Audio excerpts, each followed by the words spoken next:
All right, let's take a look at section 6. Here's the focus question. As Britain's North American colonies grew, imperial rivalries over North America intensified.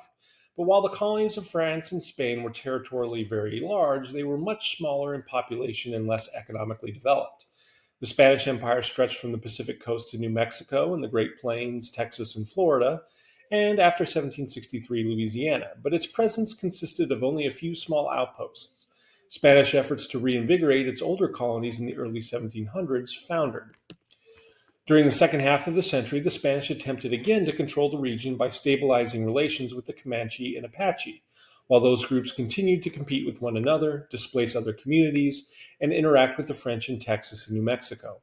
Enlightenment monarchs attempted to learn more about the region for purposes of greater control and determining how Indians were to be integrated into the Spanish Empire. They also condemned the black legend of uniquely Spanish cruelty while simultaneously pointing out that a far larger proportion of the Spanish Empire consisted of Indians than the English.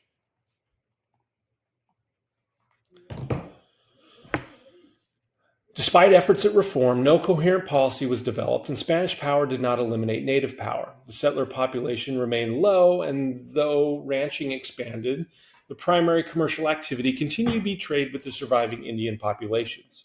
In light of Spain's military struggles in Europe, colonial commanders often failed to receive reinforcements, and the Comanche and Apache continued to dominate large parts of northern New Spain. In Spanish Florida, based out of St. Augustine, authorities created a policy of encouraging enslaved Africans to flee British South Carolina and convert to Catholicism in order to populate and defend the Spanish colony. Additionally, this conversion would weaken the British as a neighboring colonial power. Many Africans took up the offer, sometimes petitioning the king for assistance. While some African towns flourished as a result, Florida in the 1700s remained mostly Native American. Fearing Russian settlement, Spain successfully colonized much of the coast of California with missions and presidios. But the diseases they introduced and their resettlement of Indians resulted in the near total devastation of California's native population. Also, even more so than in other regions of northern New Spain, California drew few settlers, while ranching, Christianizing, and trade made up the primary purpose of Spanish settlement in the region. A densely populated region upon Spanish arrival, the combination of disease and low settler immigration meant that the region was only sparsely populated by the end of Spanish rule in 1821. The French were a far greater threat to British power in North America than the Spanish. During the 18th century, the French population and economy of Canada expanded, while French traders pushed south from the Great Lakes and north from Mobile and New Orleans.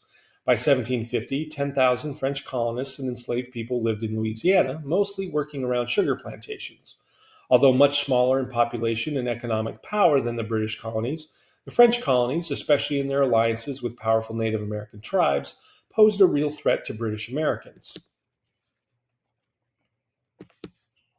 So that's the end of section 6.